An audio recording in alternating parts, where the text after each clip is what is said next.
Now available as paperback and e-reader from the author of Spinsterella, A Strange and Unusual Romance, and Spellbound, A Darker Shade of Black comes from legendary Magazine. And you get the conclusion of the Spinsterella trilogy in paperback and e-readers at online booksellers today. YouTube finds new and exciting ways to alienate the content providers who provide content for their website. Now, recently, after this idiot decided he wanted to go into the suicide forest in Japan and make fun of a person who took their life, YouTube decided to react to the situation by punishing all of the people who were a part of the YouTube Partner Program.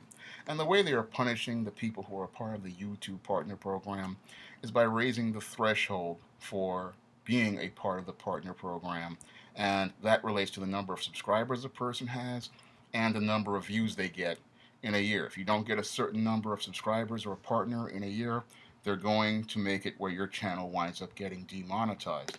And this does not give content providers any incentive to continue producing content for YouTube. When I look at Google and YouTube and the way that they're managed this website over the last couple of years with things like the adpocalypse and this new attempt at the partner program, they are making it much and more difficult for people to provide content. They say they're trying to do things to get rid of so-called actors or people who are producing junk content, but what they don't understand is they're headed down the same road that MySpace was back in the 2010s, the early 2010s, because back in those days, MySpace tried to do things to try to police their website, but they couldn't do anything to stop the spammers, the trolls, the copy artists, or the attention whores. Those people actually came in more as the site grew more popular, and there was nothing they could do about it. And what happened was they did things like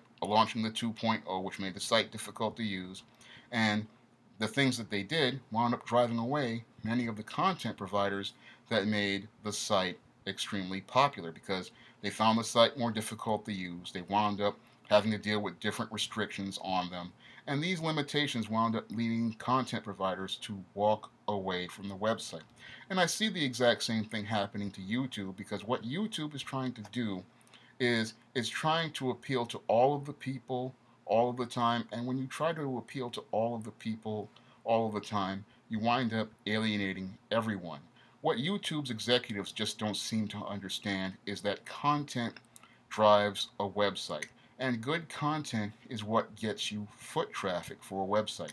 And the things that they are doing is driving away a lot of the content that made YouTube very popular. Because I've not only heard from black YouTubers, I've heard from goth YouTubers, I've heard from white YouTubers, I've heard from comic book artists, writers, and many others, and they're getting turned off by the policies that YouTube is putting on their website to so-called police it from actors and trolls and spammers. And the great irony is that the trolls, the actors, the attention whores, the spammers, they are becoming more popular on the website due to the policies they are putting in place. Because when it comes down to the content providers who provide substantive content, a lot of those people, they depend on the money that they used to receive from those ad dollars. A lot of those people quit their jobs so they could become full-time YouTubers, and those are the people who feel betrayed primarily through YouTube's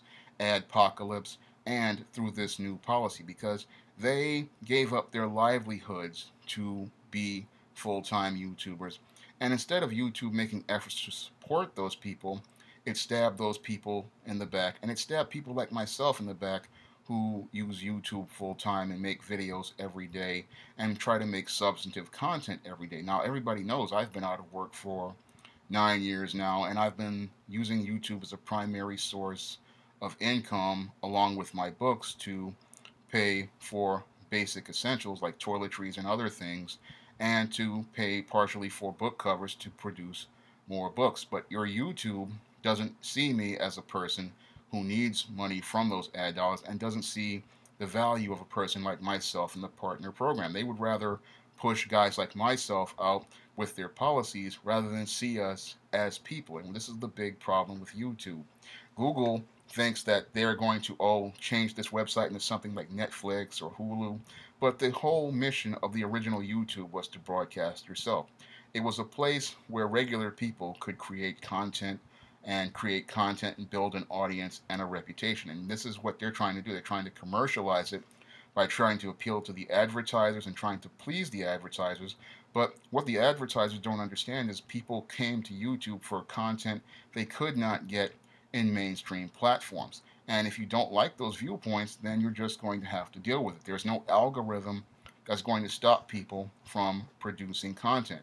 All Google is getting ready to do is turn YouTube into the next MySpace, alienate a huge audience of people, and lead to them walking away from the platform. I've heard from so many people saying that if there was an alternative, they would go and migrate to that alternative in the same way people migrated from MySpace to Facebook due to all of the shenanigans that wound up torpedoing MySpace. And I see this happening to YouTube as well, because YouTube, it just finds ways to try to run people off, not understanding that when it comes down to the World Wide Web, content is king. And if you cannot provide a platform for quality content, what's going to happen is those people are going to migrate to new platforms. I see it happening right now. People are talking about Twitch, they're talking about Vimeo, and all it takes is for one of those competitors to start working with advertisers and not do crazy stuff like algorithms or demonetization,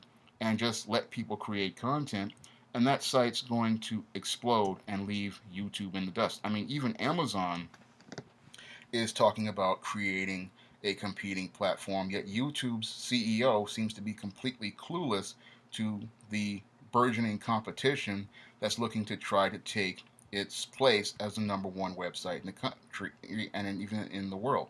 Because if it was the average Joe who made YouTube the number one website in the country and in the world, and it was them who created the content that made it number one in the world. And their attempts to try to alienate content providers is getting ready to lead to the nail that's going to be put in their own coffin. There is no company that is too big to fail, and YouTube's executives just don't seem to understand this. It was the content providers that made the website strong, and if you keep alienating the content providers, they're going to go find one of the competitors to go to. All it takes is for one of these content providers to become more popular, and that's going to lead, as I see it, to the beginning of the end of YouTube. Because as I look at it this way, people came to this website to broadcast themselves, and that's what made this website so popular, was people could build a platform, build an audience, and find people like themselves. And when I look at YouTube, the things that they need to focus on, instead of trying to alienate people in their partner program, is dealing with this outmoded, archaic flagging system, because the flagging system, as I see it, is outdated. People should not be able to false flag videos. You should not be putting people on payroll to flag videos.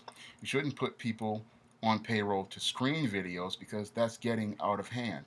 It should be like Vimeo, where if you put certain things up and people go on this channel, like if you put an 18 plus button up there and they click the 18 plus button, then what is on them is on them. And if you put certain content up and people still try to watch it, then that's on them. I look at Vimeo's system for policing their website, and that's a direction YouTube should have gone in. YouTube calls itself trying to make their site family friendly, but that's the wrong direction for YouTube to go in. YouTube's supposed to be a place where people can broadcast themselves, and if you have to be 13 plus years old in order to even get a YouTube account or even watch YouTube videos, then there has to be some responsibility put on that. People cannot sit here and watch videos and flag videos or take videos down because somebody gets butthurt over something they saw on a channel or heard an opinion they don't like. They have to learn that there is a red X at the top of the left-hand side of their Macintosh and the right-hand side of their PC. And if they do not like what they are watching, they can click out of it, because on Vimeo, Dailymotion, Twitch, and every other competing website, there is no hard flagging system for taking down people's videos, taking down people's channels. They understand the value of free speech, and they understand that if you don't like the content you're watching, you can click out of that content and go find something else to watch. When it comes down to YouTube, they keep trying to appease all of the people all of the time, and well, because they keep trying to appease all the people all the time, sooner or later they're going to wind up with no audience watching any of their content on their website at all.